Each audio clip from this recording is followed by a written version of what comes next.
तो हेलो दोस्तों, कैसे हैं आप? उम्मीद करते हैं आप अच्छे हो।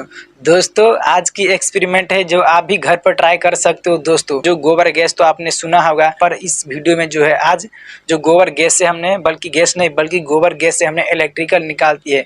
जो हमने इलेक्ट्रिकल से आप बल्ब जो जला सकते हो, जो एलईडी जो बल्ब आते हैं ना, जो 5 वोल्ट या 3 वोल्ट, जो सभी इस वीडियो में जो हम बताने वाले हैं, जो सभी बल्ब जो आप गोबर गैस से आप जला सकते हो। तो दोस्तों चलिए देखते हैं ये एक्सपेरिमेंट को कैसे तैयार किया जाता है।